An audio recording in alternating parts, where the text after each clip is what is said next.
আসসালামু আলাইকুম। ওয়ার্ল্ড কাপে একটা ম্যাচ সামনে আছে যেই ম্যাচটাতে দুই প্রতিপক্ষই হারতে চাইতে পারে।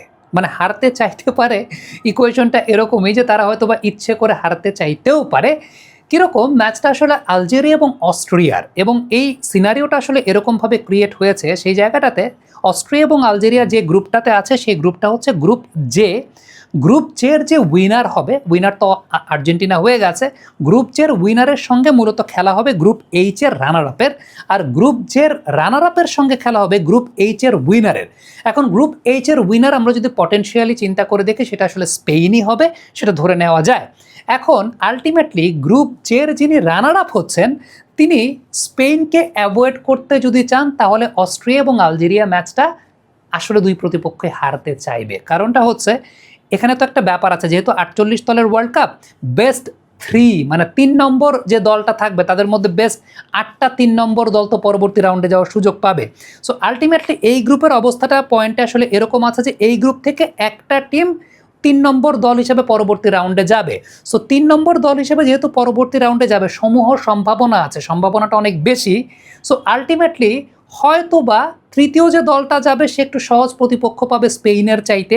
সেই কথা বিবেচনা করে বা সেই কথা চিন্তা করে স্পেনকে অ্যাভয়েড করতে চাইলে অস্ট্রিয়া এবং আলজেরিয়া এই ম্যাচটাতে দুই প্রতিপক্ষই কিন্তু দুজনে হারতে চাইতে পারে।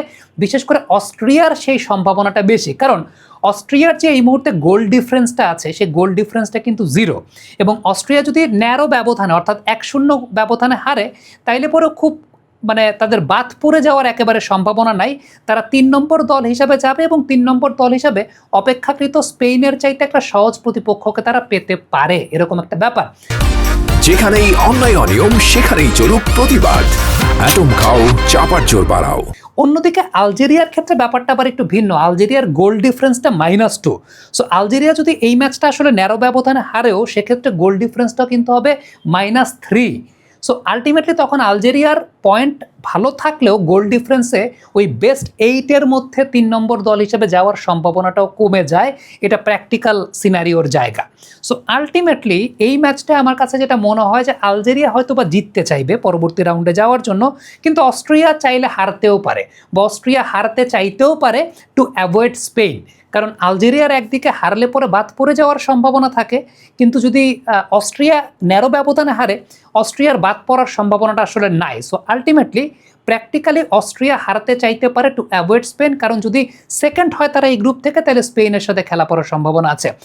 আর যদি এরকম হয় যে স্পেন আসলে এই গ্রুপের সেকেন্ড হয়ে গেল, স্পেন এই গ্রুপের সেকেন্ড যদি হয়ে যায় তখন কিন্তু আর্জেন্টিনা আর স্পেনের খেলা হওয়ার একটা অনেক বড় সম্ভাবনা আছে। রাউন্ড অফ 32-তে আর্জেন্টিনা ভার্সেস স্পেন, এই ব্যাটল যদি হয় ওয়ার্ল্ড কাপ তো ওইখানেই মনে হয় জৌলুস অনেকাংশে হারিয়ে ফেলবে বলে আমার কাছে মনে হয়। দর্শক, এই ব্যাপারে আপনারা কি মনে করছেন কমেন্ট বক্সে লিখে পাঠাবেন। Thank you.